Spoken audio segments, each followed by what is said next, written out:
life doesn't come to you, you come to life. You know what I mean? Is it crazy to say that philosophies are failed religions? That is a crazy, insightful statement. What's your biggest regret in life?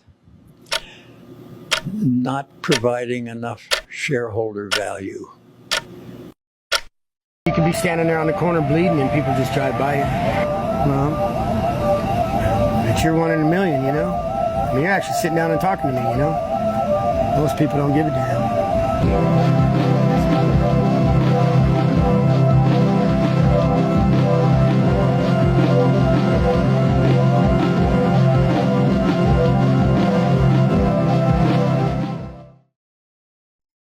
Hello, everybody, and welcome back to the Scorpion Podcast. And I'll be the first one to say it. There has been a little disruption that has happened recently because your favorite co-host Jordan, he has unfortunately said that he is on an indefinite hiatus, and I don't read well, so I don't know what that means. So right now, today with us, we have Mr.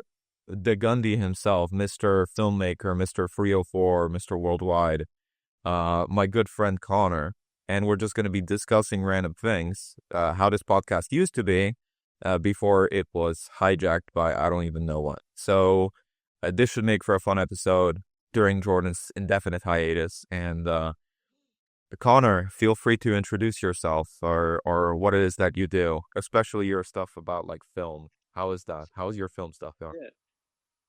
Hey, so my name is Connor, like Jacob introduced me. I've been a longtime friend of Jacob. Unfortunately, I've never been able to join the podcast. But like Jacob said, he's been doing a lot of trials and tribulations on how to get this thing back on track. So I was like, dude, I'd love to just go on if you're in a bit of a weird area of the podcast and just trying to throw a bunch of things at the wall. I was like, I'd love to join. So here I am. I'm a creative person. I go to school for film. I like to make things. So I was like, all right, I'd love to get on there and chit chat. I mean, this is, I guess it's a little bit of a creative thing. I mean, maybe not, but I know you guys usually talk about like philosophy and history, but I'm ready for whatever, man. I'm just here to have fun. So Yeah, sure. I love it, dude. First thing I was gonna ask, because we were talking about this episode, and I was just like, okay, should we? Well, he was more just like, okay, should we do like a pre-listed list of topics or whatever? I have a few little things for us to talk about. And the first one was AI. Connor, why do you hate AI? okay, yeah, AI for me is seriously, like for me is one of the scariest things and the worst things in today. I mean, I don't want to undermine, obviously, like I don't want to undermine other things going on in America right now that I don't really want to talk about. But yeah, I mean, to compare it to other things like that would be unfair. But in my little niche, in my little world, it is the scariest thing for me going on right now. Obviously, like I stated before, I go to school for film. So, it's a creative medium. And when you take something that someone can just copy, or not copy, but someone can just produce in a slop format, something that people go to school for or not go to school for, dedicate their entire lives to produce. Now you're telling me someone can just create it in a minute by typing it into a search engine, or not a search engine, but a text box. I just think it's ridiculous. I think that it's not only is it bad for people in my field, but I honestly think it's bad for just the general consumer. I think in the way that it's bad for the general consumer, I think that it'll dumb our brains down. I think it's going to completely change the way that we assess our media that we consume, and not just people that are into, like, I watch a lot of TV, I watch a lot of movies, obviously, so I consume a lot of media, but not even from the film person point of view. I think from the point of view of just, say my father, going on reels. I think that if you're now watching reels in this slop format, there's part of me that thinks that it's going to harm his brain. Like, seriously, like, I think it is going to, like, slowly make us okay with just dumb things and kind of make us dumber as a society. Like, I mean, I have some examples too. I mean, I don't know if you wanted to chime in, Jacob, if I'm talking too much, but I had some examples. So, like, oh, how much are we allowed to talk about, like, um outside like other songs and stuff? Like, can I bring up a song Yeah, of course. and stuff? Okay. So I don't know if all of you are familiar with the new SpongeBob movie, but with the new SpongeBob movie, there came a song by Ice Spice, because I guess they do a lot of tie-in songs with like rappers and stuff, which they happened before. I know Pharrell has done one. So Ice Spice was the new person to take this on, and the song is called Big Guy. And the lyrics, I'm sure all of you have heard this. The lyrics of Big Guy, I mean, the chorus is literally SpongeBob, Big Guy, pants okay. And it's like, if you go to school, if you've gone to elementary school, man, you would know that, like, that is a dumb sentence. Like, that doesn't make any sense. SpongeBob, Big Guy, pants okay. So it's like, and to bring it into AI, I have a little bit of a theory that they're trying to use AI to build songs, or maybe they're just purposefully making songs a little bit dumber to get us used to this, because it's going to be a lot cheaper. They're not going to have to, first of all, use their time to create lyrics or a story, but also maybe pay someone that is there writing the lyrics, like a ghostwriter, or writing stories for movies, television, like I said, even songs. So I think they're trying to get us used to this, like, just kind of slop. I mean, I can't really come up with a better term. That's just kind of what I've been using to describe AI. Slop. I mean, it's just nothing. It is regurgitated bullcrap. I mean, so you take something like those lyrics, SpongeBob, Big Guy, Pants okay.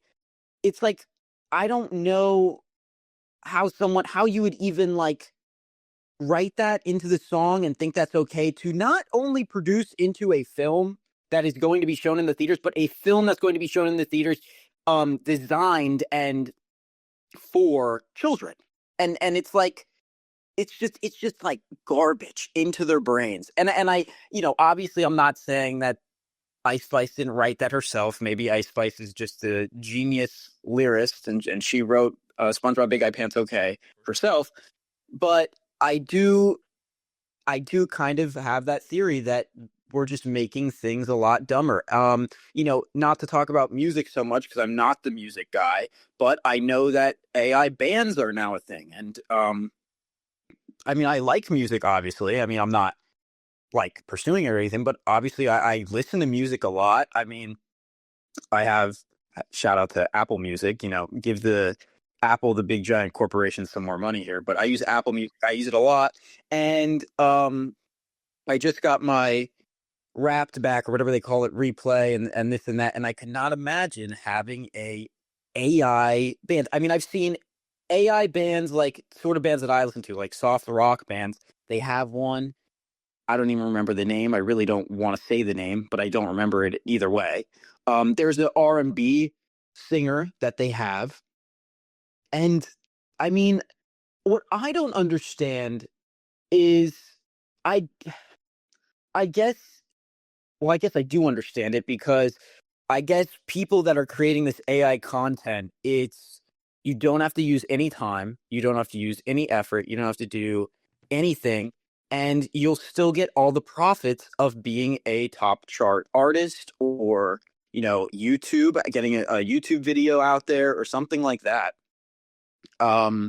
Without any time, without any effort, with a lot less money spent, and you don't have to hire as many people, obviously, like I said, the money. So I guess that's their idea, but it's just really upsetting to see something that is supposed to be by humans for humans just 100% this capitalist odd thing run by technology that frankly we really do not even understand yet, because it's crazy how fast it's evolved over like 3 years. It's ridiculous.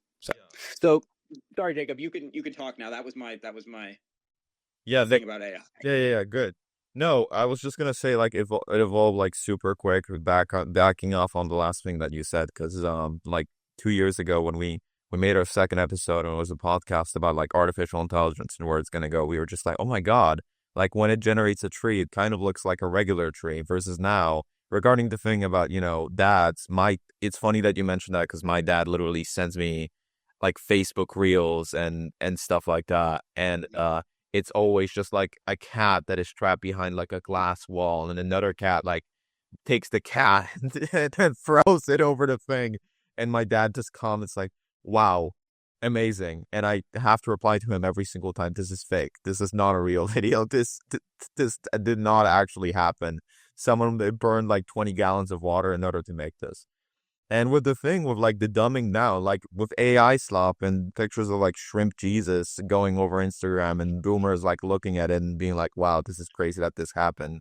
And with like the AI becoming super realistic now to where you can make like fake videos of celebrities and politicians. And when there's a video of Donald Trump saying something insane, then people on Instagram will comment under and then they'll be just like, wow, I can't, is this not AI? I can't believe it's not AI. Like people have begun to think like actual videos and things that actually happen in real life are AI now. So now photos and videos are not good evidence that something actually happened. The number one way we have proving that something happened or not is now literally modified. And there's literally no good use to this technology other than maybe like helping with filmmaking, which it's not even doing because it's actually replacing real artists. There is new good use to AI video and photo technology, other than literally kicking people out of their jobs and automating whatever they're doing. Like, there is no ethical way to use this technology. The vast majority of people that have used it for like, weird sex stuff, or they've used it to like fake videos of politicians. They haven't used it to make anything productive, or that at best, people make memes that are like sort of half funny. But then with it becoming way more realistic, it threatens the status quo even more. And I feel like that's something a lot of people are concerned about, because if we can't prove that someone did something through like CCTV footage of them doing it, if in a couple years it will be indistinguishable, then who's to say you can make a video of, someone that robbing a bank and that person won't go to jail? We don't know that. And I understand.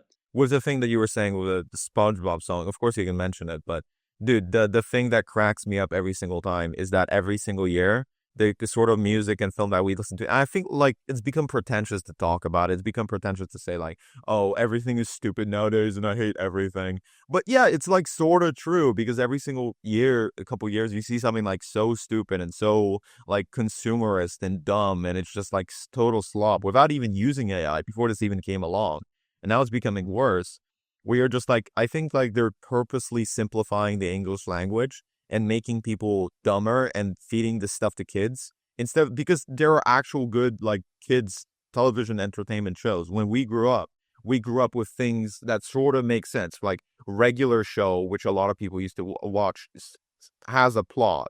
Like basic Gravity Falls, it had a plot, it had a design. Very basic like stuff that we grew up watching. It still was semi-coherent. But if you pay attention to what the kids are watching now on their iPads on YouTube, it's just like bullshit AI slop that has been fed to them by the algorithm. So my theory is that in 10 to 20 years, the people that grew up into that generation are going to be way stupider, and we're going to see if that's going to happen. But I feel like that's all just advancing the narrative of let's make the English language simpler so that these pros, these normies, these basic people who aren't rich like us and they're not like giant tech nerds, so that we can just feed them stuff and entertainment, and they'll buy anything and they'll buy merch of it. And it's working a lot of people. A lot of people are watching really dumb stuff and they're just like, oh my God, this is the best thing that's ever existed, right? Like I say, Mediocre. it's not art created for a purpose or a person wanting to express an emotion anymore. It's all profit. Yeah. And it almost makes me admire or forgive like some like a stupid movie. Like obviously there's a lot of like dumb movies out there. I mean, they're all enjoyable though, but like you got things like, Fast and Furious or Avengers or something. And actually all this AI stuff has almost made me forgive and kind of even appreciate things like Fast and Furious now. Because it's like, okay, even though this is the dumbest thing I've ever watched, it was made by a human. Yes. It was made by a human. And it's almost like any movie that I watch now, even if it's stupid, it's like, okay, but that was still human made. And it's like, it's crazy nowadays that being human made is what makes it good almost. Like, it's just like, at least it was made by a human. Like, at least it wasn't just a computer, an algorithm feeding me my food in a trough. You know what I mean? The bare minimum. That's like a girl's Yeah. going on a date with a guy and being like, well, at least he didn't murder me. It's like the equivalent of that with for media. Yeah. I had a few things that stuck with me when you were talking that I'd like to go back to.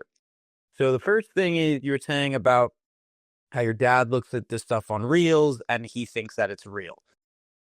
I've said this to you a bunch of times in private, Jacob, not on a podcast or anything. I think it is insane that not only can my parents not understand it, but I hate to admit it, I can't tell the difference sometimes now. As a 20-year-old who was born in 2005, who has pretty much been with it and been understanding of the technology and this and that and growing up with it, it tricks me from time to time. Yeah, as a 20 It or really say as a 21-year-old from 2004, me too. I have trouble differentiating now. Like when I see some videos of like there was literally a video of like Donald Trump saying like, "Oh, you can't fuck with the United States of America." And I was just like, "Is this AI? Did someone like make?" But and people are confused. They're like asking, "Is this Yep. real?" on things a lot more now. That leads me into the second thing that I wanted to say. I think it is appalling that Trump uses AI on his social media, Yes. that our government uses AI as a joke. They think it's funny. They think that it's okay. And here's my problem with it. I understand, I'm not one to get offended by it. I understand, okay, whatever. He wants to like for an example, I like Star Wars, Jacob.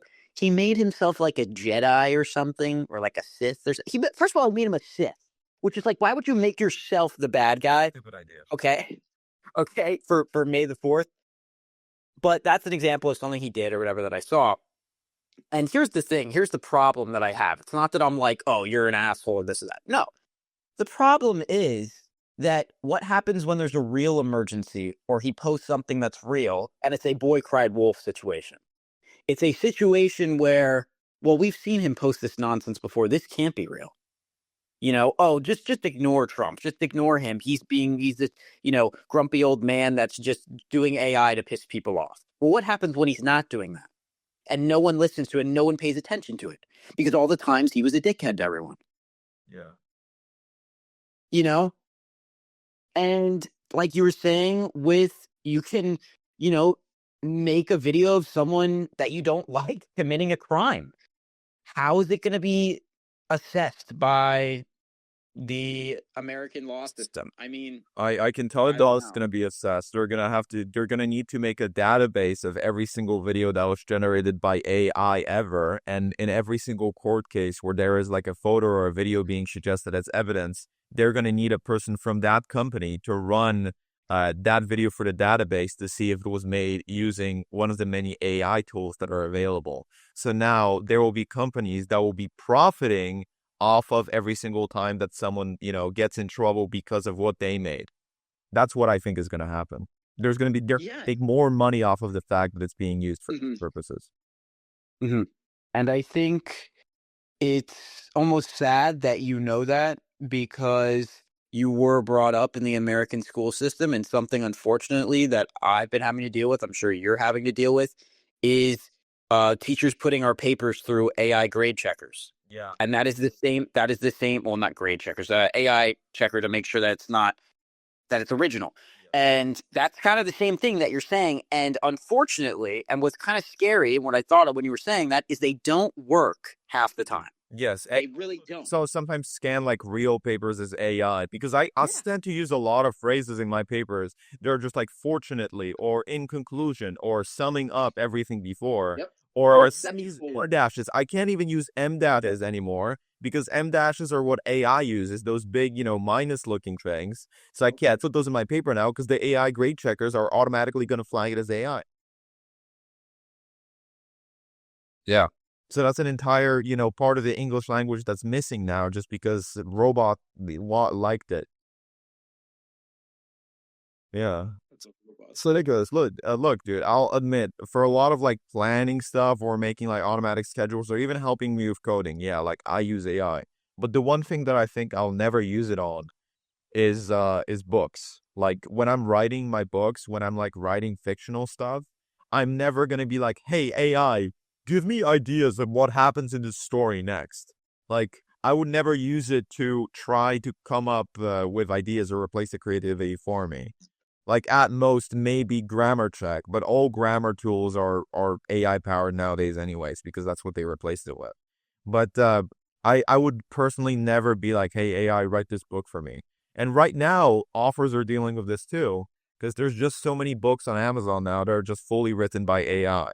They're just like romance novels for like white women, and they're written entirely Yeah. with AI. Like, hey AI, give me like a plot that Yeah. that women will really like, and then they market it with the description that they also got from the AI and an AI generated cover.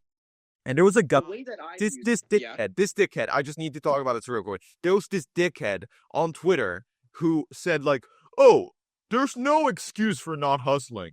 This year, I made $100,000 in profit from generating 400 books with AI and publishing them on Amazon." What a are you? What are you talking about? Oh, I'm hustling. I generated 400 books that I didn't even write myself, and I'm selling them as slop to people who are too dumb to tell the difference. I'm hustling. I'm a hustler. Well, that's just evil. Yeah. Go on with what you were saying though. Well, I mean, you're saying, people using it to generate videos or books or whatever. If you're using AI to do any of those things, you shouldn't be doing any of those things. Like, if you do not have the human need to make art, you should not be making it. If you need to use something that is not already in your wheelhouse as a human being with real emotions and real thoughts, we don't need to hear your music. I don't need to read your book. I don't need to watch your movie. Because if I am not gaining something or seeing someone else's perspective as a human being living this life, why am I participating in the media?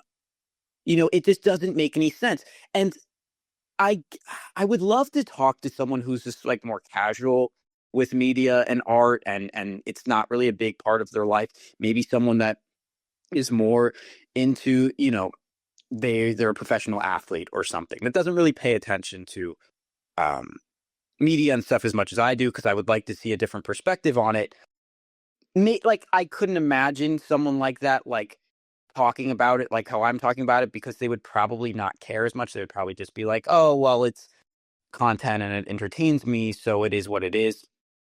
Um, so maybe it's all undermined by just people just want something to entertain them for before they go to bed or whatever.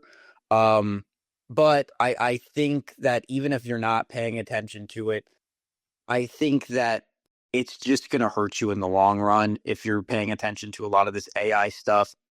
Um, I can only imagine, and I can only speak for myself, but it would just make me feel really hollow inside, and I just wouldn't see the purpose in participating in that media. So Yeah. Yeah, dude. I did think of something though with when you're talking about how they use AI in some movies. So um I recently, well, not recently actually, it was about a year ago, Time moves so fast now. I watched this movie called The Brutalist. Have you heard of it? No, I've never heard of it. Okay, well, it was with Adrian Brody. You know that guy? Yeah. Yeah, he's something. But anyways, in the movie, it came out that I went to the theater, I saw the movie, that they used AI to fix up some of the audio or something in the language or in the dialogue, I mean.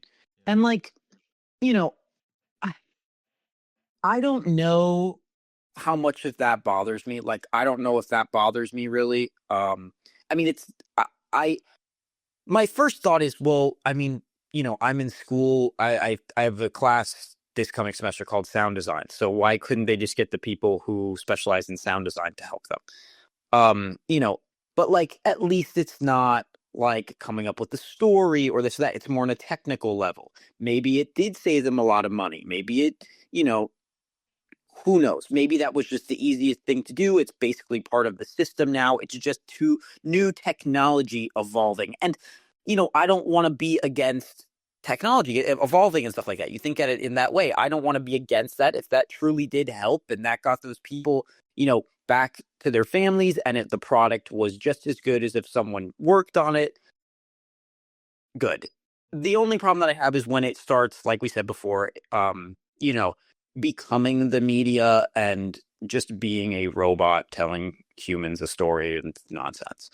So what is your opinion on AI being used as a legitimate tool in a technical sense?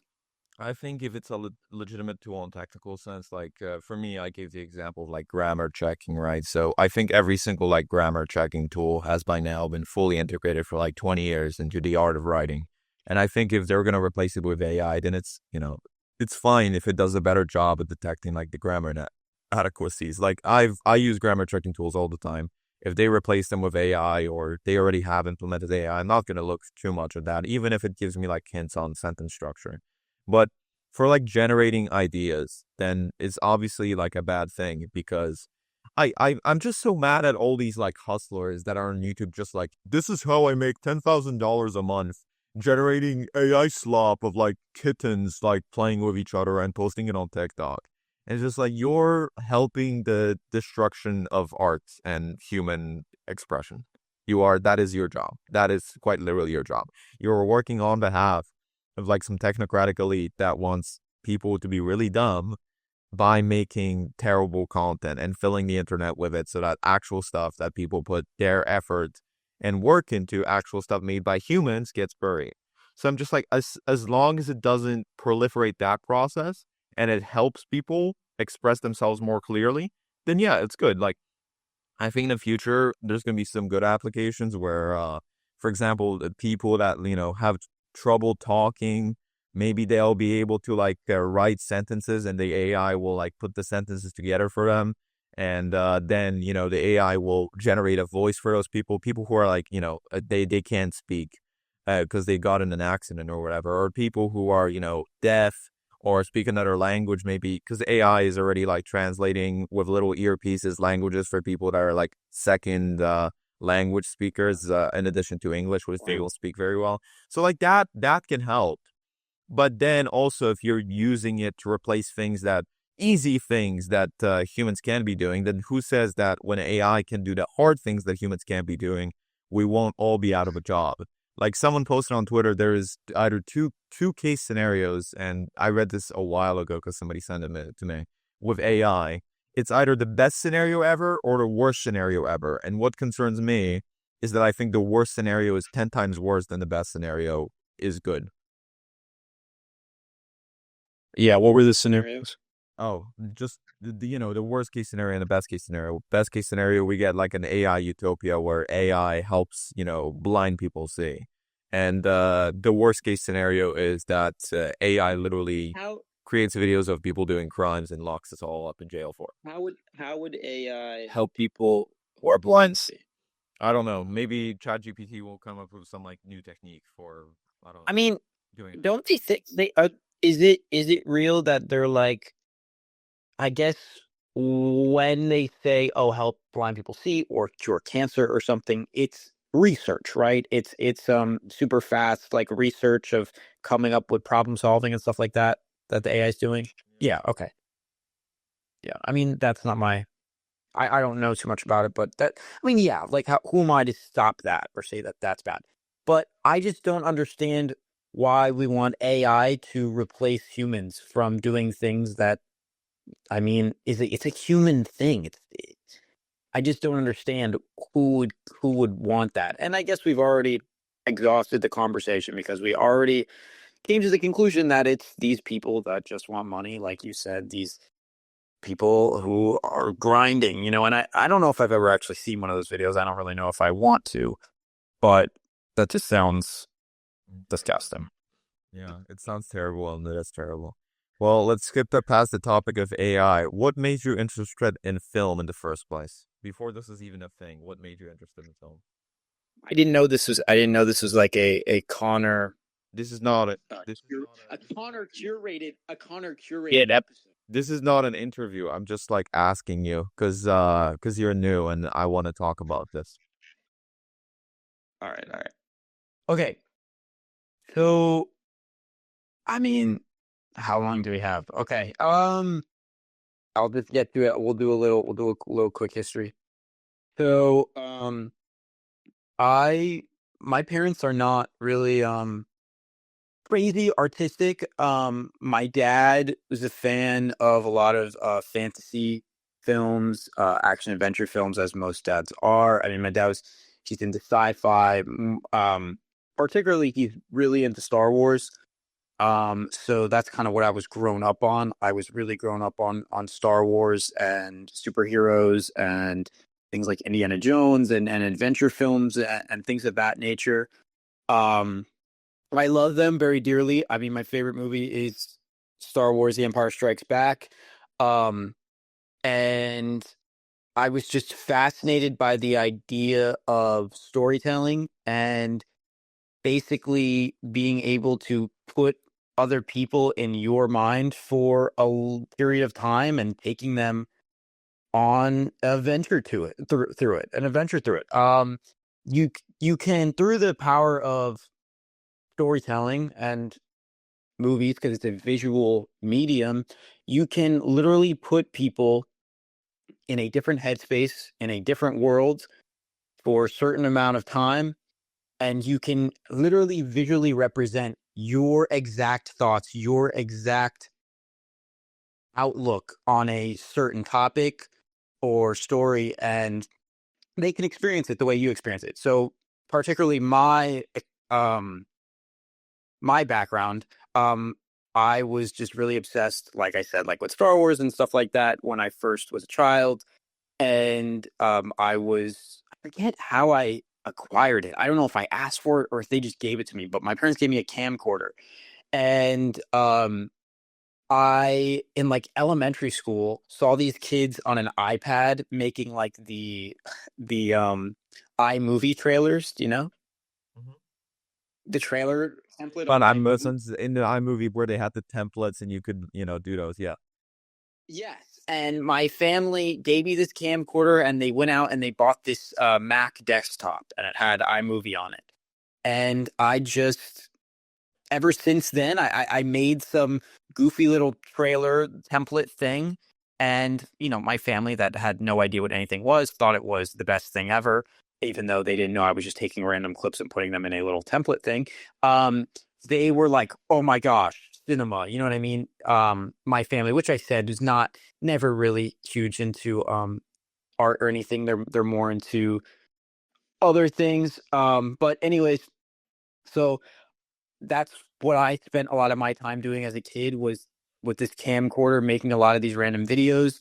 I would get everyone involved. I would get random friends that would just be over my house for a day, make a cameo in some of my videos, or I'd have people that would always be in them, like my sister or my grandma or my parents, just whatever, of all sorts of stuff. And what's really interesting, because this is really fresh on my mind, because I recently had to talk about myself and my journey with film and why I'm into it for a application that I applied to for school. But or a program I applied to through an application for school. So I had to talk about a lot of this stuff. So it's fresh on my mind. But what was really interesting taking a look back on it is I was grown up on all of these fantasy films. So that's what I wanted to make, and that's what I was really interested in. But I mean, as a kid just working with iMovie, I don't know, I was like probably under 10 when I started just making these random videos. I wanted them to be, of like Star Wars as characters or stories, sci-fi and things of that nature. But I couldn't do it, obviously, like I'm saying, as a kid. Like I didn't know how to use VFX. I didn't know how to, you know, create other worlds through computer graphics. But what's crazy is that I did it. Even though they look really shitty and really whatever, I did it through whatever means that I had. So I'm really, obviously, I mean, why I would be against AI. I'm like, I don't even really like CGI that much. So I'm a really big defender of practical effects. And just using whatever you have around you. The biggest thing that I hate to hear is we'll fix it in post, because like, let's not fix it in post. Let's just like create some crazy contraption to do what we want right now to get the shot. Like, I love stuff like that. No, let's just do it however we have, whatever we can do. Let's just do it on camera. And I just think that's so much more authentic than VFX. But hey, that's just me because I don't really understand VFX and I'm just grumpy and this and that. I love movies that use VFX. I love VFX. I love what VFX artists do. It's nothing compared to AI. I'm not comparing them at all. I think VFX are amazing. It's just I'm more comfortable with practical effects. So anyways, that's what I did. And I just used whatever I had. And I think there's something so just innately childlike and just discovering things about it. So when I'm going to school now, everything with a lot of these kids, I've done a lot of videos and projects now with other kids, and it's always, oh, we'll fix it in post, or they're trying to find like the most Hollywood way of doing things. And I just think at this level, we're never gonna have the best VFX. We're not gonna have we don't even know how to do this really yet. We're not trained in this. Why don't we just try to do it look the best that we can as a practical element, or just try and put our all into making it like that, because we don't have the money to do all that and this and that. So as a kid, that's what I'm realizing now, is like I really was just being super creative. I was really just in my own little world. And unfortunately, this is kind of a sad thing. Unfortunately, a lot of those videos were on a desktop that I had. And one day I just remember like it was just all gone. And I don't remember putting it on I was like I said, I was like 10 years old. I didn't put it on a hard drive or anything. And a lot of them were lost. And then I just, as a kid, you're just like, okay, let me make more then. So then I just started making more. And even those, they were on the desktop. And when my mom had moved and my sister dropped the desktop before I could put any of them on a hard drive or anything. So I still have the desktop. I'm trying to maybe bring it to a place so they can get in there and get some of those secondary videos that I had made. Obviously, I have a bunch of videos made and stuff now through school that are, a little bit more professional. I mean, it's still student work, but not me as a 10-year-old running around my house with the camcorder. Yeah. But I mean, it's kind of, every time I think about it, it's kind of like, it kind of sucks, but whatever. Going into it, more as an adult, I was in high school. I actually wanted to be, well, I don't know if I wanted to be, but I always thought that actually, okay, so like in elementary school and middle school, I actually wanted to be an engineer. I would say that I wanted to be an engineer. I don't know where this came from. I think it was maybe my parents. I knew that it made. To be one too, and it's because my parents told me that I should be one. Yeah, it's because We it's because suck at math. it's because you make a shit ton of money. And that's literally the only reason why they embed it into your brain as a child. Yeah. Um, so I wanted to be an engineer, and then I realized, yeah, that I couldn't do math. I was better at English. Um, so I wanted to be a lawyer, and in high school, I wanted to be a lawyer, even though I was in the digital media program at my school, and I was still making all these little videos and stuff, just doing whatever. I was very creative. I was in creative writing. I was head of the poetry club, so I was still being very creative. And then when it came down to applying for colleges and stuff, it just kind of clicked to me. I was like, wait, like that's not really what I want to do. That's not what I'm interested in. And if, we're at this point where you can go to school to be a software engineer or go for computer science and all this stuff, and you're still not really going to get a job that easily. This is the world that we live in. Why not just do something that you're interested in? So that's where I was like, fuck it, I'm going to do film. So I go Wizard school for wizards. now for film. I'll be starting my second semester there in a couple days. And that has been my journey so far with film. Okay. Very cool. Very cool. Uh, so yeah, I mean, I don't have much to add on to that. I think I mostly just wanted to speak about AI and film because I know you're very passionate about AI and not being the largest fan of it, shall we say? But Yeah, and I think I appreciate you because you definitely curated these questions to me. I didn't really know what we were going to talk about, but I guess this was a good little bit. this is a We good just started, yeah.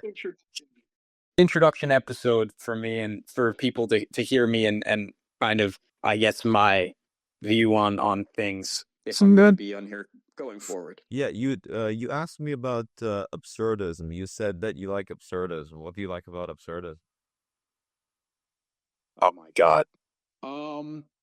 So I'm gonna directly talk to anybody who's listening right now.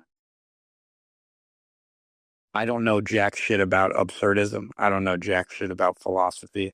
I don't know any of this stuff. You guys want to know probably why I texted Jacob that I liked absurdism or called him and said I liked absurdism? TikTok. I probably saw some fucking TikTok. I was probably depressed out of my mind. I was probably very upset about something or going through some sort of psychosis.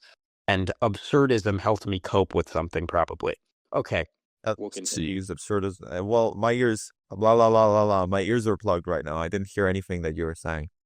But yeah, I think most people like absurdism because uh, it's, well, maybe TikTok or something, but I think most people like philosophy because it helps them like cope with stuff. Like, I don't think any like mentally healthy, sane person that has everything figured out is just like, yeah, I'm just gonna read some like German guy who wrote like a 450-page book. Like, most people who do it are like pretty insane. But I feel like the main reason why it's still a thing is because it helps people cope with stuff. That's just, I feel like psychology is just applied philosophy at this point. Yeah. Yeah. So that's interesting.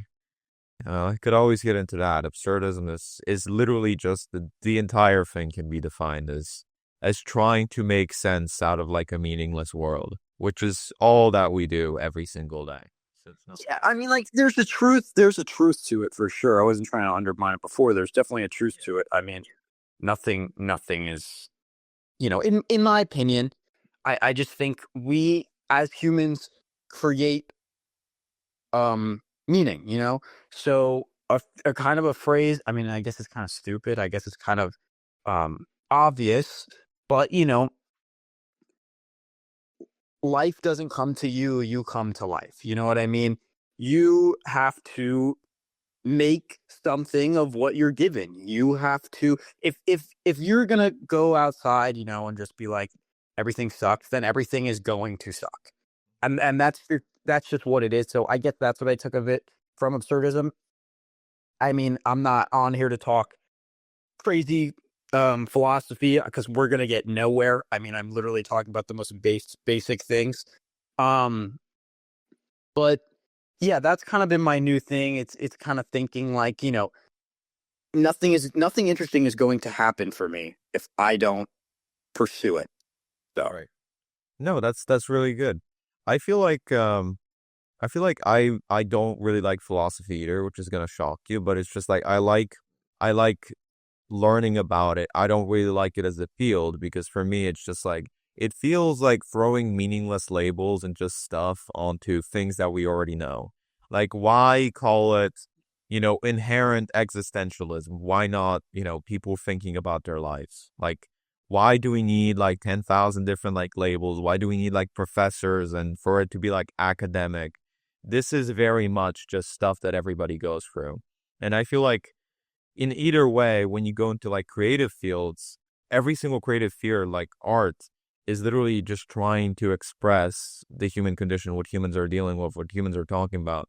And in the case of like when we're talking about philosophy, it just feels like there's just so many ways that you could that you, there's not enough ways to express what people deal with. It's way more efficient to show it through like books. It's way more efficient to show it through pictures, through movies, because you can only read about it so much. And when you spend your entire day like reading about what other people are thinking and doing and the meaning of life and whatever, you just go crazy. There's nothing, it can help you a little bit, give you advice, but there's nothing to be gained from like the general study of it. Yeah. So it's When you say but yeah. Yeah, no, it is interesting what you're saying. I'm sorry, I'm just caught on something that you said. When you say field of psychology, what do you mean by that? Are there jobs that you can attain? I'm just The confused. only job that you can really attain in psychology is pretty much teaching psychology, which is why I always joke that it's like an MLM scheme. It's like those moms that sell like flora fauna, and they're just like, "Oh, I'm an independent business owner. I sell these, but I also buy them." It's just like, no, you're getting scammed. It's the same thing with philosophy. You learn it so that you can later teach it. There's people who have published like academic paperwork on it. Say to publish like Yeah. books and papers and stuff, and they're just like, well, I actually think this the 18th century German guy was like trying to make a comment about like AI, and they write 300 pages on why they think that is. But at the end of the day, there's too much stuff, and there's not enough people to read it or Yeah. understand. I would like to say a crazy statement that I'm sure other people that have come onto this podcast before would absolutely hate me right now if I say this. Okay. Yeah. Just hearing you talk about philosophy, and I know you're a man of religion, Yeah. is it crazy to say that philosophies are failed religions? That is a crazy insightful statement. Yeah, it is fair to say they are They are just old religions. small religions that never got picked up by people. Their ways. What is the difference between um Christianity or a philosophy, right? They're both kind of ways to interpret the world and live your life for the better, right? Yeah. I mean, like, and as someone who's not particularly, I mean, I would be closer to religion than philosophy.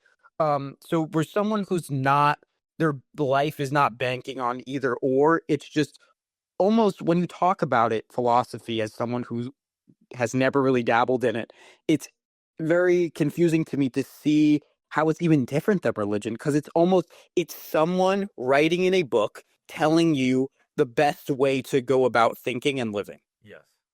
And that's what the Bible is, Yeah. in my opinion. Yeah. so Oh, it's secular religion. It's irreligious religion. Yeah. And you have these people that, you know, you're not the writer of the Bible though. You know what I mean? Yeah.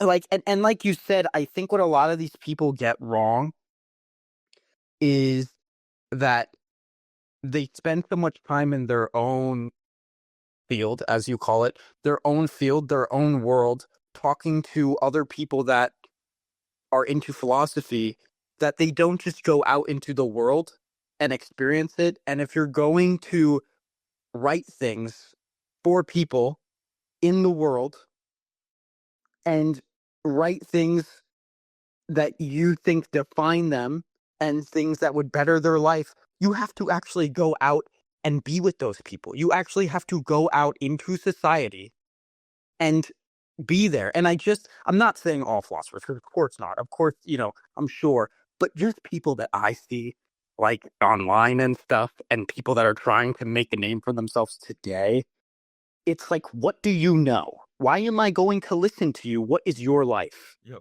What have you lived? And that's where I struggle with it. Yeah, I think a lot of people who try to, make this stuff up haven't actually done anything in their lives, and that's why they gravitate towards philosophy as a way of fixing their own problems. But then they try to think that they can contribute something meaningful to it without leaving something actually meaningful. So what you were saying about them being failed religions, it reminds me of two things. Number one, this other YouTuber guy, Alex O'Connor, he had this video, and it was basically covering the fact that 90% of people who like contributed meaningfully to philosophy that could be considered philosophers were atheists. So the vast majority of like philosophers that we actually have had were just atheists who like didn't believe in God. And because up until like 200 years ago, it was pretty much a crime to be like an atheist in the Western world when religion was like a really big thing. Uh, they were just trying to like figure out the best way to live without, believing in God. So that's the vast majority of where we got philosophy from. But also there's this one very, very good example that I think of. There's this English guy, we talked about it on the third ever podcast. There's this English guy named Aleister Crowley, and he tried founding a religion named Telema, but then that religion failed. Like it failed to pick up traction, it failed to pick up followers. So he just reframed it as a philosophy, and he started selling books about how much of a philosophy it is. And then it actually gained traction. And the opposite thing happened with the founder of Scientology, where the founder of Scientology was just like, I want to be like a grand like philosopher guy, because he was already a writer. And he wrote like books on how best to live your life called like Dianetics or whatever. And those books failed to pick up traction. So then he's just like, I'm bored with this. I'm going to start a cult. And he started a cult. He got like homeless people involved in the cult. They started running errands for him, getting, their friends in and whatever.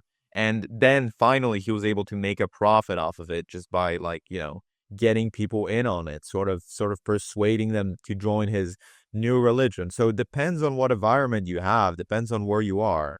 It's just changing, like slapping a different label on it, philosophy or religion, whatever is most palatable and, consumable to people. So yeah, I agree with that. That's very insightful. Right. Like if you listen to this podcast, True. every day you have to go out, hunt, find a scorpion, take it, bite off the middle part, the head from the tail, take the tail, stick it into your neck, and then bang your head on a table 5 times. That's Like that, and that's just the thing people do. That's a thing people. So, And we're gonna write a book based on why that is the best thing to do. Yes. right. And everyone should listen to us and what we have to say, and nothing else is wrong. And if they think it's wrong, then they're going to hell. Yeah. So, yeah, Yes, that's pretty much it. appointed by the sun angels to do so. And that's the thing. Right. Literally anybody can make a claim that is like, oh, what I'm saying is right. Like, Yeah, and we can take a resource that everyone has access to. We can put it in containers that are going to slowly contaminate it, Yeah. and we can sell it in bulk to people, and then they can slowly die from ingesting the resource that the earth actually gave it to them for free. So yeah. So Right. the thing, the Mormons are gonna get upset at me for this, and I like your thing about recycling things that we already have. The Mormons are gonna get upset, but the founder of their church is a guy named John. I think, what is it? Is his name John Smith? Mormon church founder. I'm so sorry. I usually remember it. Joseph Smith. I knew it was like a really generic name. So Joseph Smith, he like came down from this mountain in Utah, and he said that he got a bunch of like new tablets from the Christian God, and that everybody should read it and follow his church. And they kicked him out of the village because they're like, you're like a dirty heretic, you're spreading false information. And then he transcribed those tablets. He got a guy to transcribe those tablets, and the guy's wife is just like, hey, the only way you can verify if these tablets are true is if you take them away and then ask him to tell you the entire story again. If he tells you the story again exactly how he said it, then the tablets are true because he actually knows this for sure. But if he tells it a different way, then that means that he made it up. So the guy hides the tablets, and he goes back to Joseph Smith and he says, hey, I'm sorry, I lost the tablets. I can't transcribe them. Can you tell me again, what was on the tablets? And Joseph Smith tells him a completely different story. And then he's like, wait, what do you mean? Like, I actually still have the tablets. Why'd you tell me a complete different story? Why are you lying to me? And Joseph Smith is just like, oh, I'm sorry, I forgot to tell you. I got another revelation from God. So there's two separate ones. And Mormon churches have like this canon doctrine that he just had both of these revelations at once, and they were written differently for like different people or something, which is just like, I'm not saying their entire religion is fake and made up, but if you were to look at it from like a bystander's perspective, it definitely does not look real. This definitely looks like a guy making some stuff up in the desert. Well, I think every religion is real, and therefore I think that's why every religion has holes, because like I just said, they're all real. Because I can create a religion right now. I can write a bunch of things in a 1,000-page book. I can be like, this is my religion, and therefore it's real. I mean, because like, if you believe in something, then it's your religion, and therefore that is your real religion. I mean, obviously, like, if I say that the sky is red or the sky is purple, I mean, sure, that's not true. But if I write it in a book and everybody believes Then it's true. the book, then it's in it.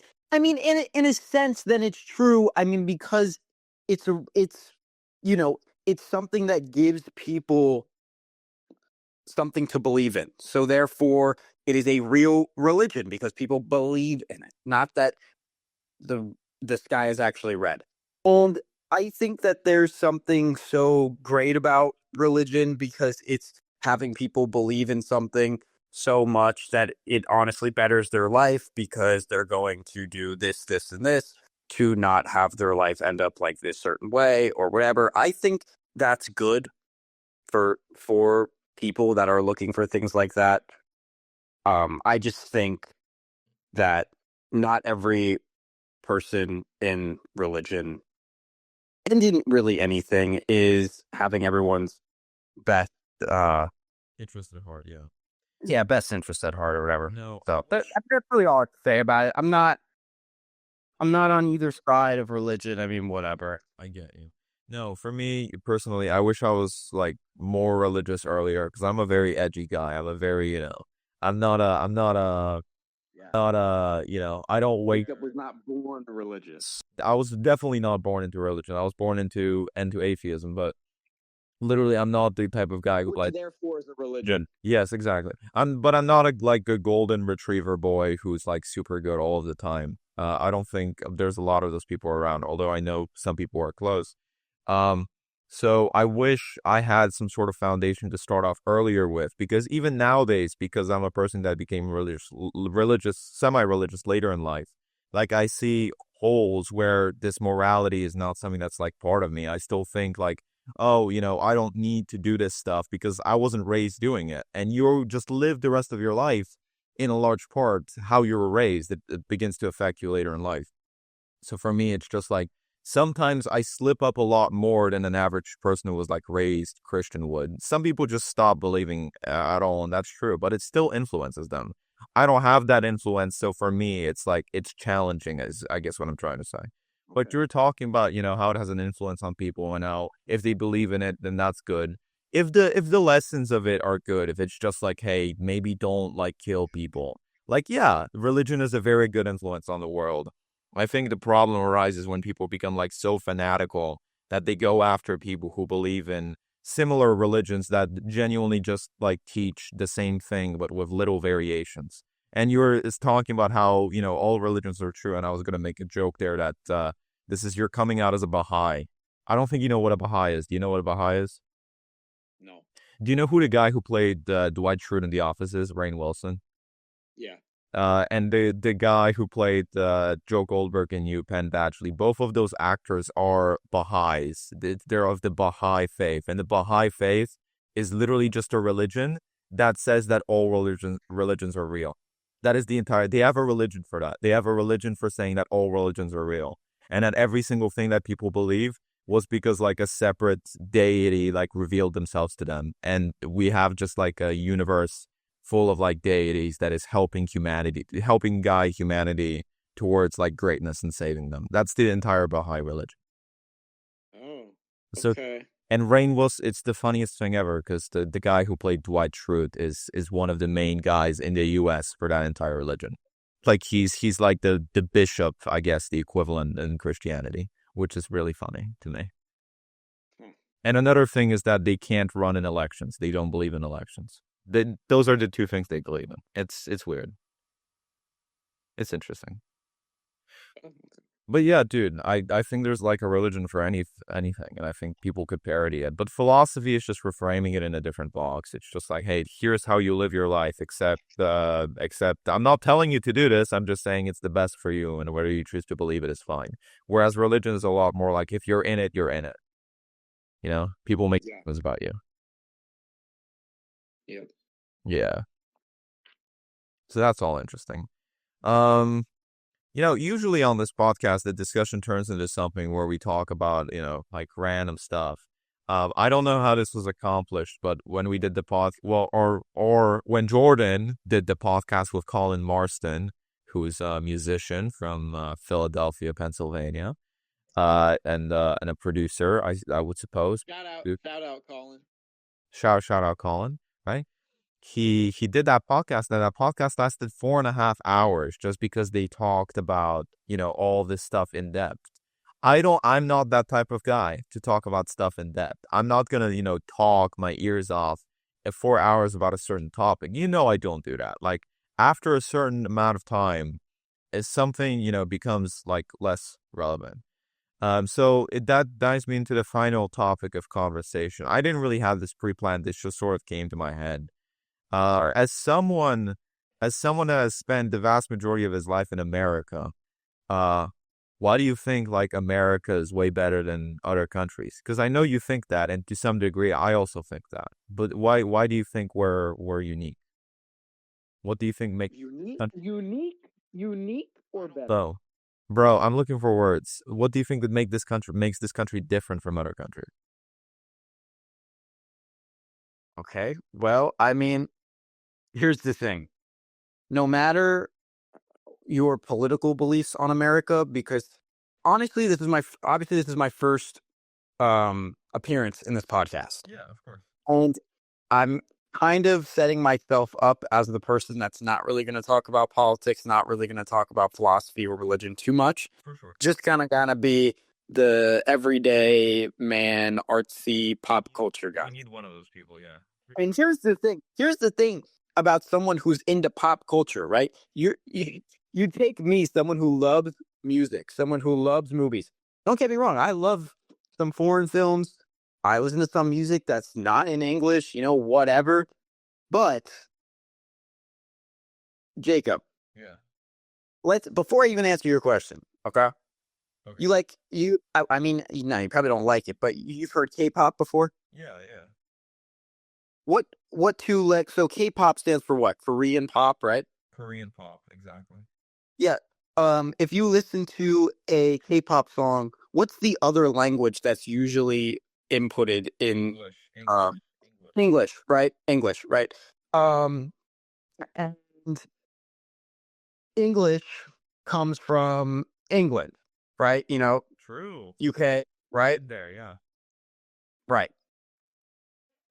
And a lot of these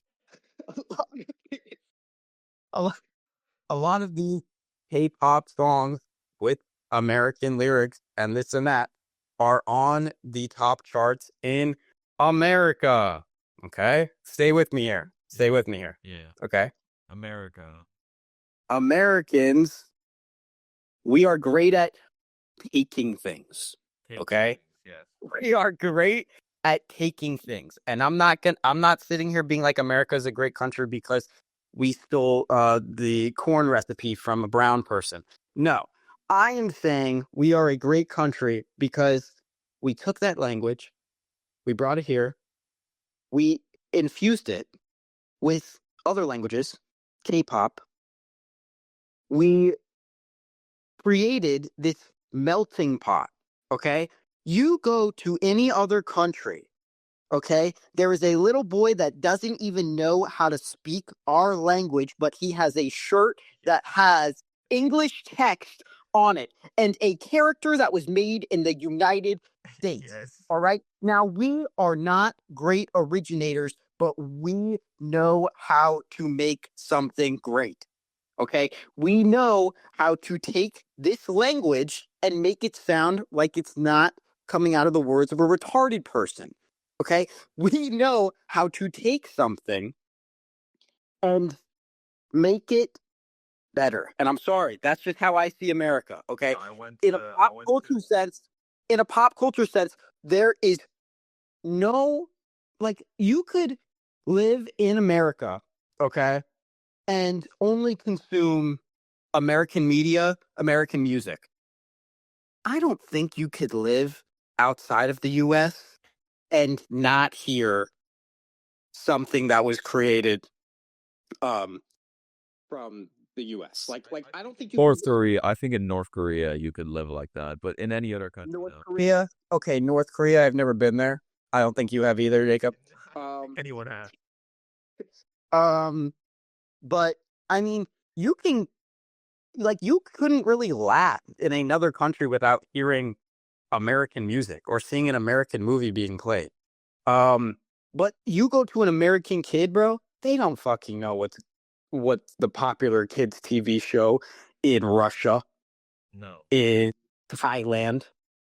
Like they they don't care, bro. But you ask some little girl in Thailand, bro, who fucking Mickey Mouse is, okay, and she knows exactly who Mickey Mouse is. Yeah, there's, That's all I'm you saying. know, like That's all I'm saying. you ask like little kids around the world, they'll know like their recent stuff. They'll know what the 6'7" like little hand thing is. They'll know what, we me and you we saw the like little like brain rot tung tung sapor like plushies. And they sell those like in other countries as well. Like the little Did that originate from America? I don't even know. Yeah, I think so. I think it's all just like American memes, and they're just sold and repackaged in other countries. It is, like everybody wants to be I was big in Gangnam Style is a song that has a lot of English words, and it was made, primarily for that audience, even though it was Korean, and it was exactly. super big in Poland. It was super big in Europe. Exactly. It was super big in Poland, and neither one of those languages It's in the song is Poland. Yeah, yeah. Exactly. It's weird.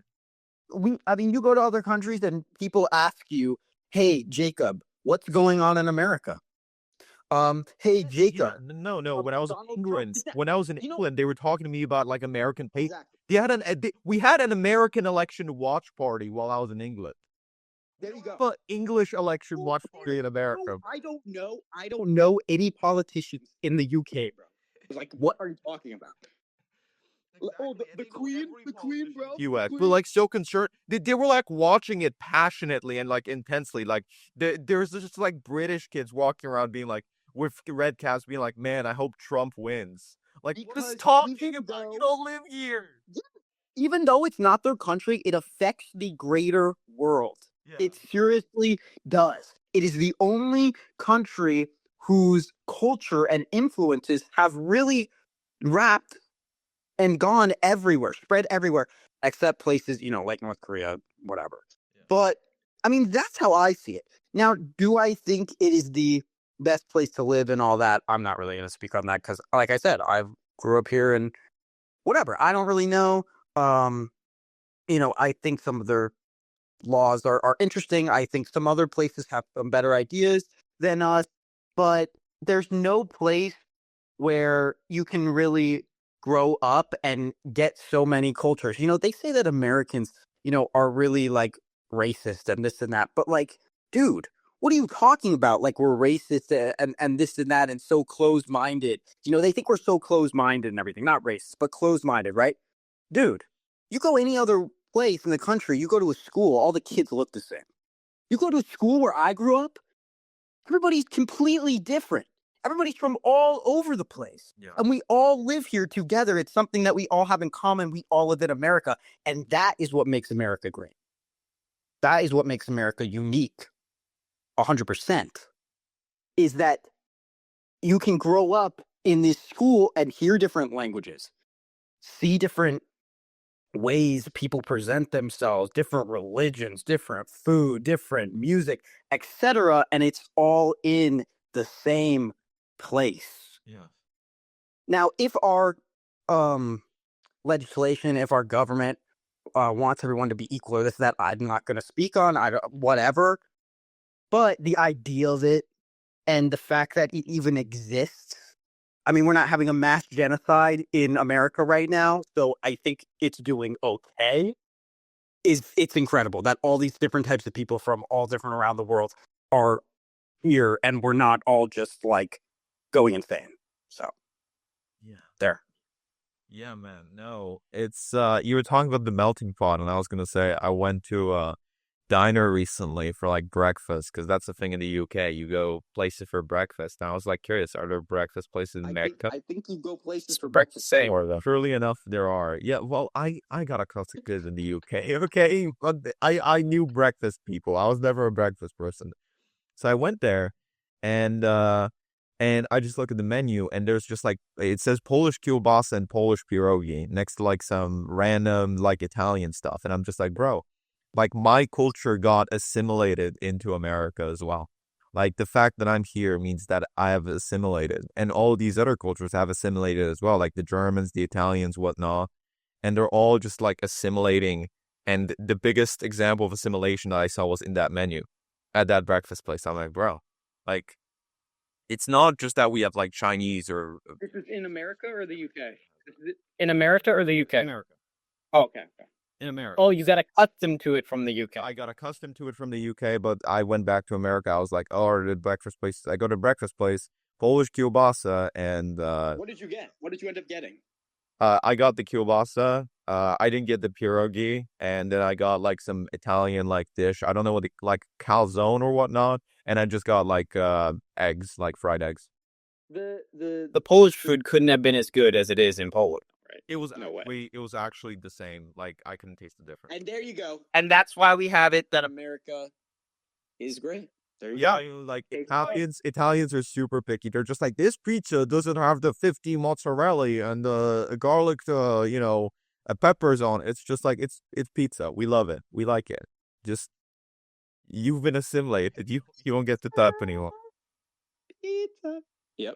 It's just Tony Soprano like gabagool. Yeah, I'm not gonna eat your slop. I'm not gonna. Gaba. I'm gonna eat your. I'm gonna eat. I'm gonna take whatever parts of your culture I like, and then I'll throw out all the other stuff I don't like, and you can't complain because you live in the same country I do. Gabagool. But yeah. So I think that's true. I think that there's a lot of things is good at taking things, and I agree with that. That's a thing that we do, and that was that happens. Man, yeah, it's interesting always like hearing the perspectives on like philosophy and stuff from someone that doesn't really read it. Because I'm not saying that it makes people look stupid. It actually makes people look like more in touch with reality. I'm saying that for a lot of people, it's just like, it's hear an outsider's point of view. And for me especially. Yeah, for sure. Yeah. Yeah, I think that's all about, all we really have for this podcast. I said it will be about an hour. That's about how long, we went. It's interesting. For a lot of these, it's mostly just like free flowing stuff. So it's not Okay. I don't really have like pre-topics that. Yeah, but I do have some ideas of future shows that you could do, and they don't have to be just shows that you do. Maybe just like for episodes or whatever that I'm on or whatever, we could just do like little specials because I do think it'll be interesting to add something to this podcast, a more kinetic energy type way. Something like actually going. I mean, talking. A lot of people, obviously, I hope you guys enjoy listening to Jacob and his podcast.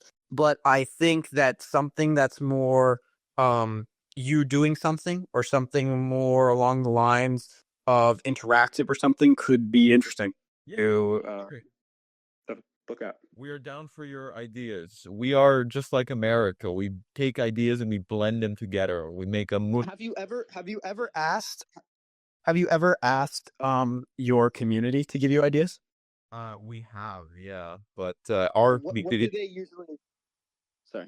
our community is very unique, and it did mostly contain like the Discord server and the Telegram, and they have some I unique. don't know what Telegram is. It's we don't even use it anymore. It's like a messaging app, and these days it's mostly used for like I don't know, illegal stuff. But back in the day, it used to be an actual good app. But yeah, no, they suggest stuff sometimes, but it's silly. So I'm open to all of your suggestions. Is what I'm trying to say.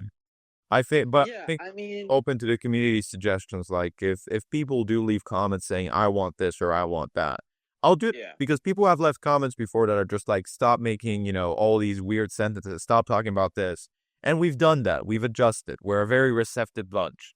So for sure, is if you are listening, Well, I think we need. please some below. I think we need. What I think you need is a Scorpion Movement meetup. I think we need the great Scorpion meetup of 2026.